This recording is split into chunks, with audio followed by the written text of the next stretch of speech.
Hi, this is question 7 of the Leave Cert Ordinary Level Paper 2 from 2021. As always, if you want a copy of the set notes I'm working off, just send me an email at shanetroy@gmail.com, and that email address will be in the description below. If you like this video, just click subscribe to get access to more playlists. So let's get stuck in. So this is the first question of section B. It's one of the longer questions. And part A says the following table shows the age profiles of all of the people in Ireland aged between 15 and 65 who subscribe to an online streaming platform. It gives different age groups then from 15 to 25, 25 to 35, 25 to 45, 45 to 55, 55 to 65. You can see that.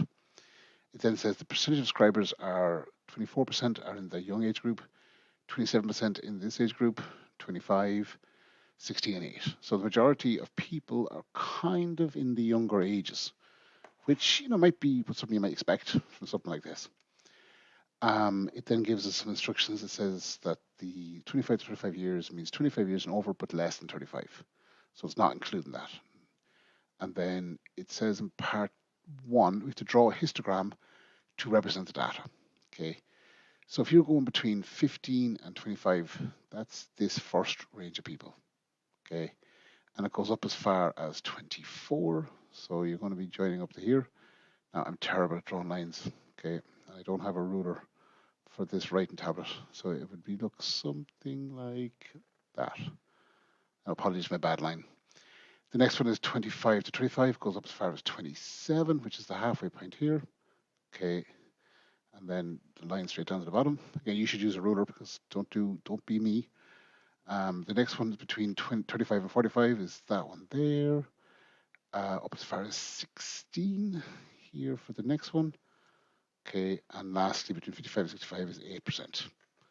Okay, now sometimes people draw a line, they kind of put something through there, but the big thing is that the bars join.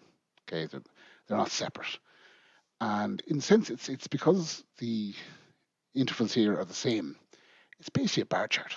In reality, don't overthink it.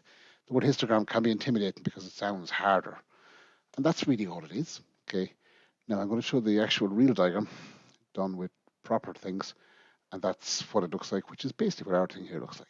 Okay, and that's that. Now, part 2 here says, in a survey of 1,000 subscribers aged between 15 and 65, okay, so that's everybody, how many people would you expect to be between 25 years and 55 years? Remember, this here is percentages. Okay, so that's 100% is everybody, so that's all 1,000 people. Now, we need to be specific here. They're saying between 25 years. Okay, so the first group there is between 15 and 25. They're not included. It's these guys. Okay, up as far as 55 years, which is up as far as here, so it's not including these guys. So it's basically this. Okay. Now, if I add those percentages, it's 27% and 25% and 16%. Now, a bit of maths, so I probably should use a calculator. 13 and 15 is 18, I think. 4, 5, 6, 68%. Okay, so 68% of the 1,000 are between those age groups. Now, to get 68% of something, you can multiply it by 68%. Now, that's the same thing as multiplying by 68 over 100, okay, which is the same thing as multiplying by 0.68. Whichever way you want to do it, doesn't matter. You're going to end up getting an answer. The answer will obviously be 680. Because multiplying by 1,000, you're just moving the decimal place here like 3 times, okay, so it becomes 680. Or use the calculator. And that's it. So the answer here, you can see there is 68%, and then the actual table itself, okay. So then part 3 here says, use the table or the histogram to write down the age group which contains the median age. Okay. Now the median is the halfway point. Now you could probably ballpark it here. But one simple way to do it is to go, well, look, where would the 50% point be? See here, 24 and 35, that group there constitutes 51% of everybody. So the median must be in one of these two. Because the median is the middle point, it's not going to be in the beginning. It's going to be somewhere in here. Okay. Now the graph, that'll be somewhere like somewhere like that. Okay, it's not quite dropping over into the next age group. Again, because that's 24%, that's 27. So in this whole thing, there's 51%. Okay. Now we don't want 51%, we only want 50, which is why it's a little bit before the 51. And that's it. Okay, I find those kind of questions can just, if you read these things carefully, read them multiple times, if you understand what median is, you can probably do a fairly good job of BSing it. Okay, not to be overly crude. Now I'm going to put the answer there: 25 to 35. That's the age group. Now it says in part 4, use the mid-interval values of the groups in the table to estimate the mean age of the subscribers. Now if I go back, the mid-interval values between here, the mid-interval value here between 50 and 25 is basically add them and divide by 2. So that would be 40 divided by 2 is 20. Now the halfway point all the way along, that would be 30, 40, 50, and 60. Now the reason we're doing this is the grouped frequency table is not as good as an ungrouped because we don't necessarily have specificity about what actual age the people were. And it's just the nature of the data. And grouped frequency table would be the best way of describing this. But we do lose something in that. Like if you said to me, like, what age are these 24% of people? I couldn't say if they're all 15, all 25, or all mixed up in between. I don't know. Unless I go back to the raw data, I have absolutely no idea. And that's, again, a flaw of a grouped frequency table. So once I have my mid-interval values, I have a number to find the mean with. And the mean of a frequency table would be the age, in this case, the age by the frequency, and plus the next age by the frequency, etc., etc. So the formula here, in essence, the mean, okay, is equal to the sum of the frequencies times the data divided by the sum of the frequencies. Okay. Depends on how you want to approach this. Okay, that's going to be, the first one then was what? 24 times 20. Okay, I'm going to put them in brackets. Plus the next one, if I recall, was 27 times 30. Plus, you're going to do it 3 more times. Okay, and that's all divided by the sum of the frequencies is the percentages, which goes to 100%. Now I'll use my answer on the next page because it's prettier. There's the table just copied in. There's the mid-interval values of 20, 30, 40, 50, 60.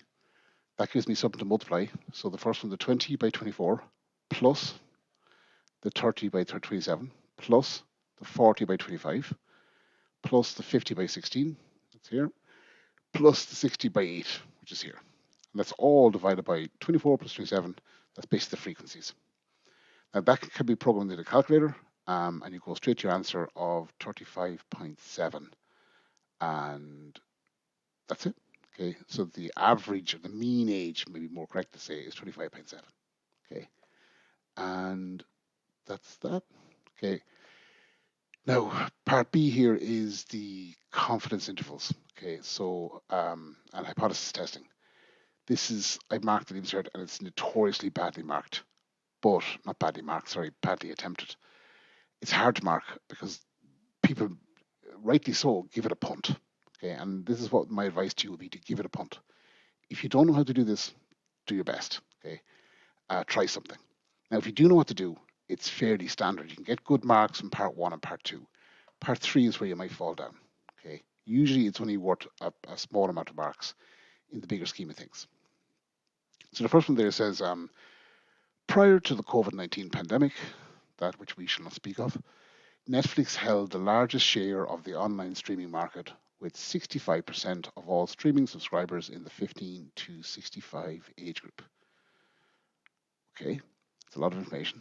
So Netflix held the largest share, and that's 65%. So that might be important. And in the 15 to 65 age group, that might be important. Then Aidan thought that this percentage might have changed during the pandemic and surveyed a sample of subscribers in this age group to get data. He then carried out a hypothesis test to test his theory, or his hypothesis. Okay, and I won't go overly science on it. So part 1 says, if 540 people responded to a survey, calculate the margin of error of his survey.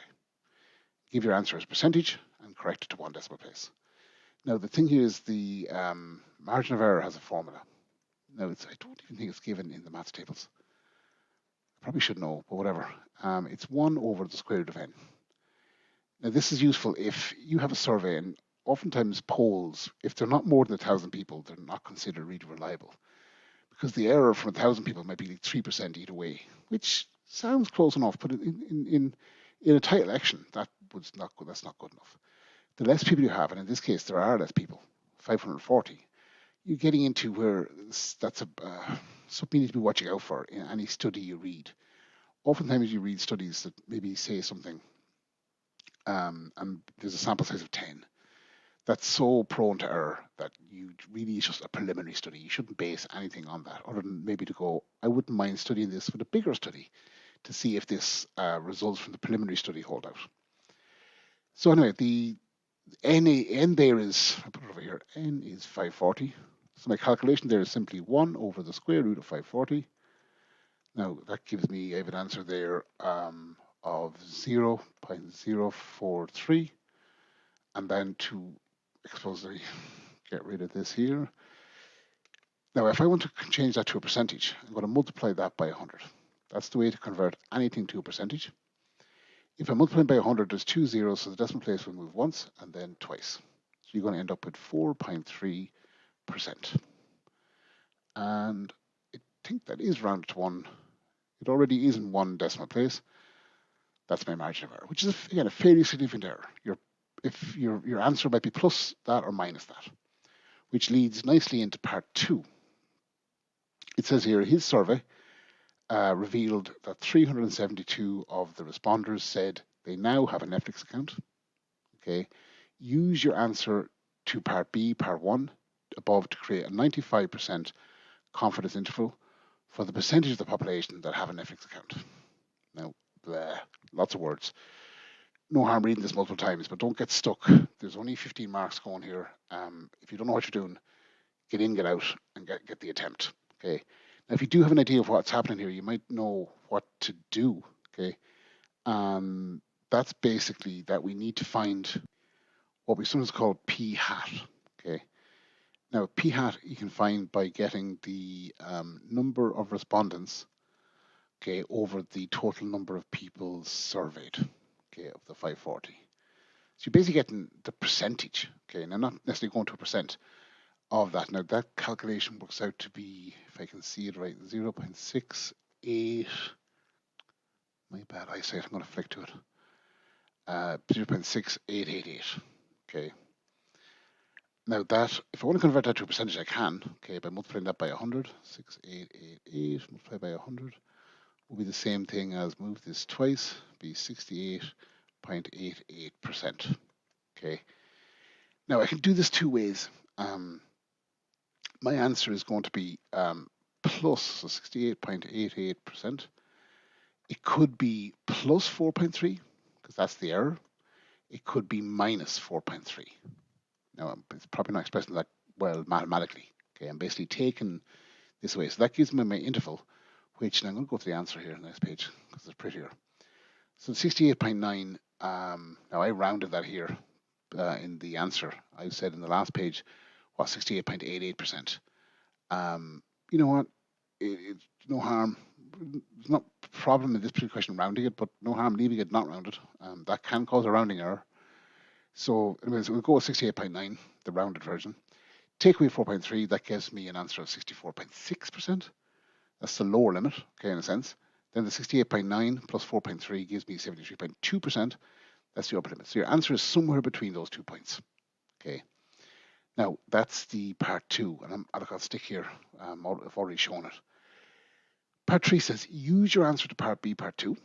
Okay, now, as I see that, if you are completely and utterly lost here, okay, with all these questions, you could, let me flick back here, okay, if I said up here, like I knew this was a percentage, and I just went 7%. Now, this is wrong, okay? You're going to get no marks because all you said was 7%. It's wrong. But if I mention 7% down here, okay, then straight away, okay, that becomes like, I think there's an attempt mark. Not always, but sometimes given by just mentioning the answer from part 1, okay, because it says it, okay. Now, if I then over here go, answer is equal to, let's go so 61%, I'm actually just making that up, even though it sounds like the actual answer. And then I mentioned that down here, like I declared it is my answer. And you know, as a grader, I go, it's complete and utter BS. But that's what the marking scheme says. That if you mention the answer previous part, you may get the attempt mark. Again, it's only if it's in the scheme. Okay, so the scheme is the Bible for the grader, and it generally, from my experience, is, and it's kind of a way of tricking around it. Obviously, if you can do it, do it. Okay, but if you're stuck, fake it till you make it. It's a terrible thing to say, but whatever. It's not untrue. You're trying to show some level of problem solving. Sometimes that is problem solving. It's not ideal, but it is.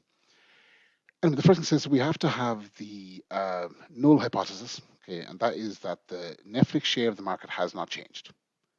Now, the alternative hypothesis is that it has changed, and that seems like a weird thing to say, but up here, your man, that was Aidan, was saying that he was testing whether the number of people had changed during the pandemic. So his hypothesis is that it has not changed, okay, and he's testing that. So the other answer could be that it has changed. It's either one of the two. It hasn't or has. Now, putting those two things down gets you probably the 2 marks, if I remember the scheme. Maybe the 3. I think there's 4 things to have here. If you have 3 of the 4 things, you're going to be in a good place. And the 4 things are the statement, the null hypothesis, the alternative, then the confidence interval, and then the actual state what's happened, state your conclusion. So there's 4 things there. Now, if you see here, he's saying up along that the question started with 65%. He's testing, is it still 65% or is it not? Okay. Now, if it is 65%, okay, the margin of error, the 65% should fall within that. Now, does 65% fall within the interval you found up here? Okay, now it does. 65% is between 64.6 and 73.2. And that's what I'm trying to say here. So 65% is an element of this set. Okay, you can say it different ways, but let me just say it. So did the Netflix market not change? Okay, it did not change. Okay, because 65 is within the error. And so we failed to reject the null hypothesis, and we must conclude that the Netflix share has not changed. Okay. Now there's an awful lot there. There's 15 marks, which is a chunk of marks. If we go back on what it was, it's very bog standard and it's asked every year, so it's going to come up. I'm betting my life on it, or at least a tenner. So first thing is go to your margin of error thing. That's this formula. If you haven't memorized, it's really easy to use. The n is the number of people being surveyed. So throw the 514 instead of n, put it to the calculator, change it to 1%, and express it in 1 decimal place. You have 5 marks. Then the second thing is you need to find out what the error is based on the number of respondents. Okay, so you're kind of trying to find this p hat. That's the one thing you have to remember, which is basically the number you're given by the total people being surveyed, and that says we have 68.9%. Okay, now we have to get an interval where, because there is error, this is not a massive sample size. So you're taking away the 4.3 and adding the 4.3, and that's where we get this thing over here. Now, once you have that, it's kind of going back to the original question. Is the amount mentioned in this range? If it is, then that's whatever the scenario is. If it isn't, well, then that's whatever the scenario is. And that's the full 15. Okay. Now, again, if you can get the first 2 parts and you don't do too well on part 3, and you come out of this question with 11, 12 marks out of 15, you know what? Happy days. That's a good result from this question. Okay. Now, I won't go on. So that's the end of question 7. Again, if you want to set notes I'm working off, just send me an email at shanetroy@gmail.com. And if you like this video, just subscribe to get access to more playlists. Okay, thank you.